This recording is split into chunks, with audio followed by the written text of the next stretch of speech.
بسم اللہ الرحمن الرحیم۔ السلام علیکم دوستو۔ پیارے دوستو، اللہ تبارک و تعالیٰ قرآن مقدس میں ارشاد فرماتا ہے کہ بے شک اللہ تبارک و تعالیٰ کا پہلا گھر جو لوگوں کے لیے مقرر کیا گیا وہ مکے میں ہے، جو ساری دنیا کے لیے برکت اور ہدایت والا ہے۔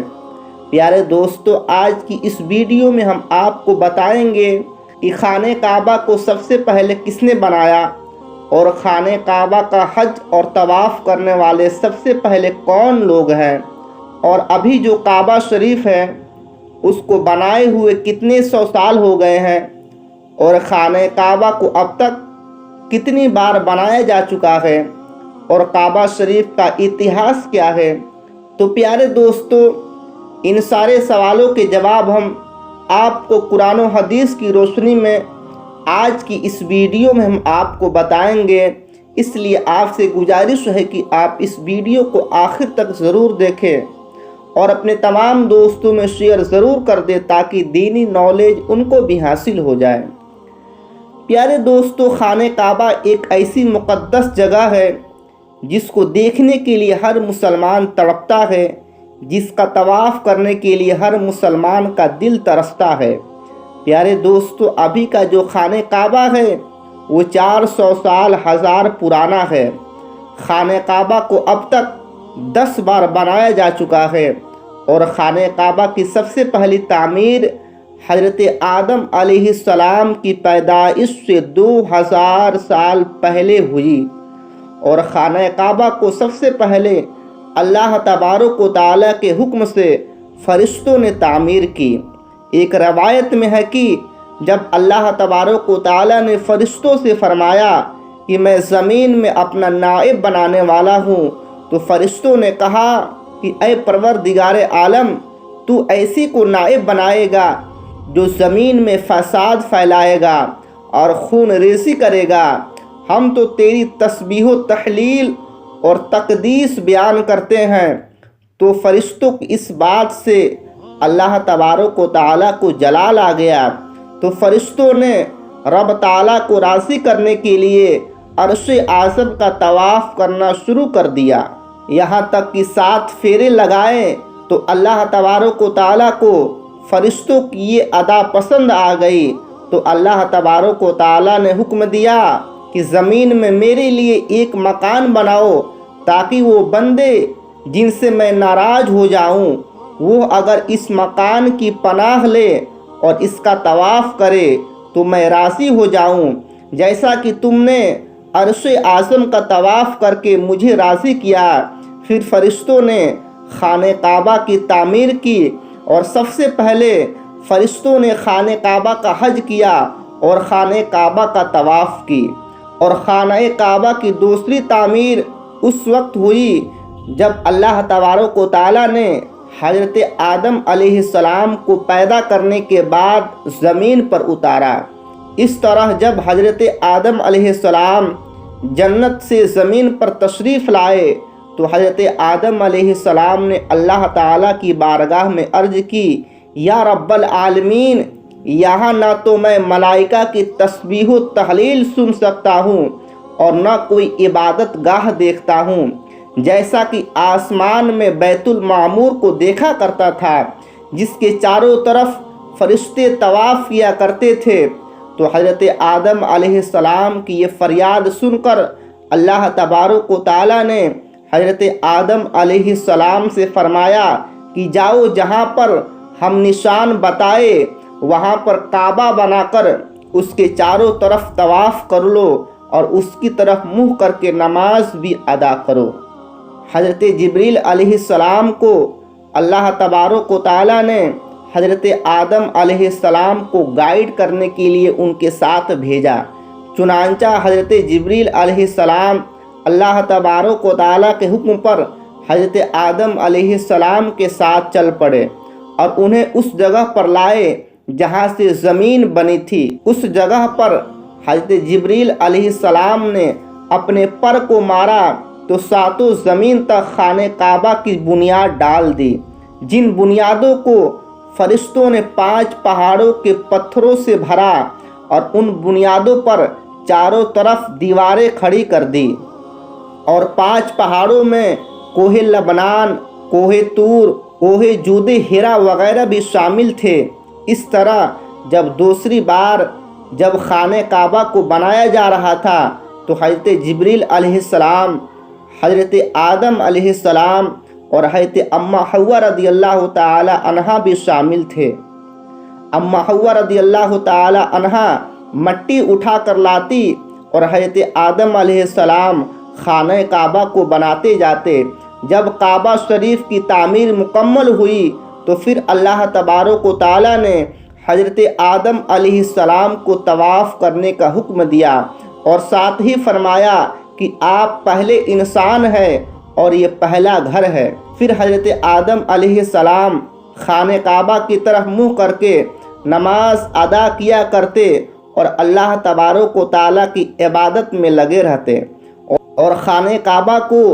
تیسری مرتبہ کیسے بنایا گیا؟ تو دوستو، حضرت آدم علیہ السلام کے بنانے کے بعد وقت کے ساتھ ساتھ خانہ کعبہ کی دیوار میں کمزوری ہونے لگی تو حضرت آدم علیہ السلام کے بیٹے حضرت شیث علیہ السلام نے مٹی اور پتھر سے خانہ کعبہ کو تیسری بار بنایا، جبکہ کچھ مفسرین کا یہ کہنا ہے کہ حضرت شیث علیہ السلام نے خانہ کعبہ کی صرف مرمت کا کام کیا، نہ کہ اس کی تعمیر کی۔ اور اب بات کرتے ہیں کہ خانہ کعبہ کو چوتھی بار کس نے بنایا؟ تو دوستو، خانہ کعبہ کو چوتھی بار اس وقت بنایا گیا جب اللہ تبارک و تعالیٰ نے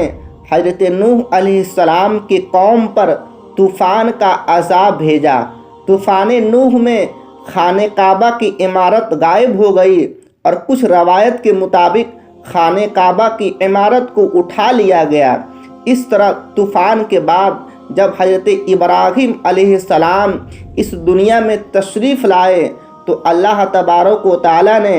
حضرت ابراہیم علیہ السلام کو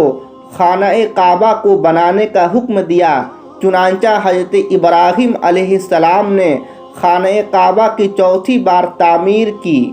یعنی بنائی۔ اور حضرت ابراہیم علیہ السلام نے چوتھی بار خانہ کعبہ کو کس طرح بنایا؟ اس واقعے کے پیچھے کی کہانی کچھ اس طرح ہے کہ جب اللہ تبارک و تعالیٰ کے حکم کے مطابق حضرت ابراہیم علیہ السلام نے اپنی بیوی حضرت حاجرہ رضی اللہ تعالی عنہا اور اپنے بیٹے حضرت اسماعیل علیہ السلام کو لے کر مکہ کے بنجر و ویران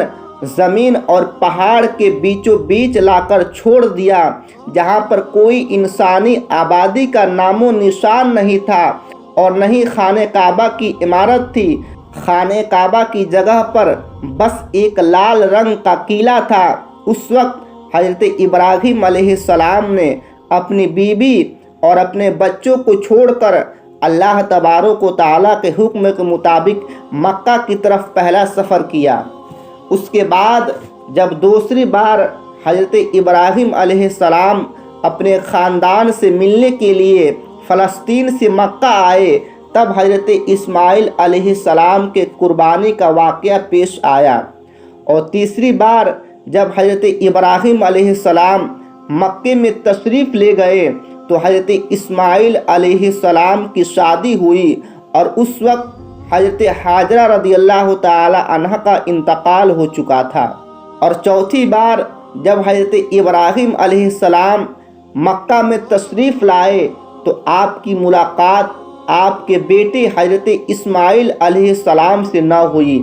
پھر پانچویں بار جب حضرت ابراہیم علیہ السلام مکہ میں تشریف لائے تو اس وقت اللہ تبارک و تعالیٰ نے حضرت ابراہیم علیہ السلام کو کعبہ شریف کو بنانے کا حکم دیا۔ چنانچہ حضرت ابراہیم علیہ السلام نے اپنے بیٹے حضرت اسماعیل علیہ السلام سے فرمایا کہ میرے بیٹے، اللہ تبارک و تعالیٰ نے مجھے حکم دیا ہے کہ میں اس گھر کی تعمیر کروں۔ تو حضرت اسماعیل علیہ السلام نے عرض کیا کہ ضرور کیجئے، میں خدمت کے لیے حاضر ہوں۔ چنانچہ ایک روایت کے مطابق خانہ کعبہ کی بنیادوں کا نشان حضرت جبریل علیہ السلام نے بتایا۔ اس پر حضرت ابراہیم علیہ السلام اور حضرت اسماعیل علیہ السلام نے بنانا شروع کیا۔ جب کھدائی شروع ہوئی تو پرانا بنیاد دکھنے لگی جن پر حضرت آدم علیہ السلام نے کعبہ شریف کو بنایا تھا۔ اس کے بعد خانہ کعبہ کی تعمیر شروع ہوئی تو حضرت ابراہیم علیہ السلام اپنے اس بڑھاپے میں ایک کاریگر اور حضرت اسماعیل علیہ السلام ایک مزدور کی حیثیت سے کعبہ شریف کو بنانے لگے، اور حضرت جبریل علیہ السلام پتھر اٹھا کر لاتے اور حضرت ابراہیم علیہ السلام کعبے میں لگاتے۔ پھر حضرت جبریل علیہ السلام کی نشاندہی سے جبل ابو قبیس کے کنویں سے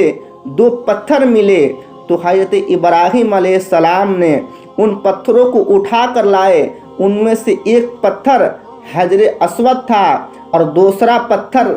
مقام ابراہیمی کے نام سے مشہور ہوا۔ پیارے دوستو، مقام ابراہیم وہ مشہور پتھر ہے جس پر کھڑے ہو کر حضرت ابراہیم علیہ السلام کعبہ کی دیوار بناتے۔ جیسے جیسے خانہ کعبہ کی دیوار اونچی ہوتی جاتی ویسے ویسے وہ پتھر بھی ہوا میں اونچا ہوتا جاتا۔ نبی کریم صلی اللہ تعالی علیہ وسلم نے ارشاد فرمایا کہ حجر اسود جب جنت سے اتارا گیا تو دودھ سے زیادہ سفید تھا، پھر انسانوں کے گناہ نے اسے کالا کر دیا۔ اور ایک روایت کے مطابق نبی کریم صلی اللہ تعالی علیہ وسلم نے ارشاد فرمایا کہ حجر اسود اور مقام ابراہیم جنت کے پتھروں میں سے 2 پتھر ہے۔ اللہ تبارک و تعالی نے ان کے نور کی روشنی کو بجھا دیا ہے۔ اگر اللہ تبارک و تعالی ان کے نور کی روشنی کو نہ بجھاتا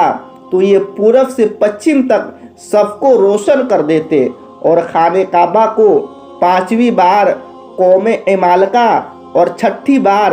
قبیلے جرہم نے بنایا، اور خانہ کعبہ کو 7ویں بار بنانے والے نبی کریم صلی اللہ تعالی علیہ وسلم کے پاک خاندان میں سے ایک بزرگ ہیں جن کا نام حضرت قصا بن کلاب تھا۔ انہوں نے کعبہ شریف کو نئے سرے سے بنانا شروع کیا اور ایک بے مثال پختہ عمارت بنوائی، اور خانہ کعبہ کو 8ویں بار بنانے کی ضرورت اس وقت پڑی جب قبیلے قریش کے سرداری کے زمانے میں ایک زبردست سیلاب آیا جس میں خانہ کعبہ کی دیواریں بہت کمزور ہو گئی۔ ایک مشورے کے بعد یہ فیصلہ لیا گیا اور خانہ کعبہ کو قبیلے قریش نے پھر سے بنوایا، جس تعمیر میں نبی کریم صلی اللہ تعالی علیہ وسلم کی ذات اقدس بھی شرکت فرمائی، لیکن اس وقت رقم کم ہونے کی وجہ سے قریش کی تعمیر میں حتیم کعبہ کو شامل نہیں کیا گیا تھا، اور کعبہ شریف کو 90 بار اس وقت بنایا گیا جب یزیدی فوج کی پتھر بازی کی وجہ سے خانہ کعبہ کی دیوار کمزور ہونے لگی تو حضرت عبداللہ بن زبیر نے حتیم کعبہ کو، جو کہ قریش کی تعمیر میں شامل نہیں کیا گیا تھا، اس کو بھی شامل کر کے بنیاد ابراہیمی پر کعبہ شریف کو نئے سرے سے بنایا گیا، اور خانہ کعبہ کو 10ویں تعمیر عبد الملک بن مروان کے نائب حجاج بن یوسف، جو کہ ایک ظالم حکمران تھا، اس نے 74 ہجری میں پھر سے خانہ کعبہ کو قریش والی تعمیر کے مطابق بنوایا۔ اس کے دور کے بعد جب خلیفہ ہارون حکومت پر بیٹھا تو اس نے کعبہ شریف کو گرانے کا فیصلہ کیا اور حضرت عبداللہ بن زبیر کے تعمیر کے مطابق خانہ کعبہ کو تعمیر کرنا چاہا، لیکن امام ابو یوسف نے یہ کہہ کر اسے روک دیا کہ اب یہی طریقہ کار رہا تو ہر آنے والے حکمران مشہور ہونے کے لیے خانہ کعبہ کو گرا کر نئی تعمیر کروایا کریں گے، اور اس طرح لوگوں کے دلوں میں اس گھر کی عظمت کم ہوتی چلی جائے گی۔ پھر 1040 ہجری میں سلطنت عثمانیہ کے سلطان مراد بن احمد خان شاہ قسطنطنیہ نے حجر اسود والی جگہ کے علاوہ ساری عمارت کی بنیاد کو بنیاد حجاج کے جیسا تعمیر کرایا۔ اس تعمیر کا کام 6 مہینے کے اندر پورا ہوا۔ اس نے کعبہ شریف کے اندر سنگ مرمر کا پتھر لگوایا اور بہت ہی خوبصورت چھت بنوائی، اور باہر کی دیوار سے سنگ مرمر سے چونا میں چنی گئی، اور بہت ہی قیمتی ریشمی کالے رنگ کا پردہ کعبہ شریف کا ڈالا گیا، جس پر کلمہ طیبہ لکھا ہوا تھا اور سنہری لفظوں میں سلطان کا نام بھی لکھا تھا۔ اس طرح سلطنت عثمانیہ کے تعمیر کے بعد شاہ فہد بن عبد العزیز نے سن 1417 میں کعبہ شریف کو نئے سرے سے بنانے کا کام شروع کیا، اور ابھی جو خانہ کعبہ ہے وہ کم و بیش 404 سال پرانی ہے۔ تو دوستو آج اتنا ہی، ملتے ہیں اگلے ویڈیو میں۔ اگر آپ کو یہ ویڈیو پسند آئی ہوگی تو ویڈیو کو لائک اور اپنے تمام دوستوں میں شیئر ضرور کر دیں، اور آنے والے ایسی ہی ویڈیو کے لیے ہمارے چینل RA آفیشیل کو سبسکرائب کر لیں، اور ساتھ ہی میں بیل آئیکن کو دبانا نہ بھولیں۔ اللہ حافظ۔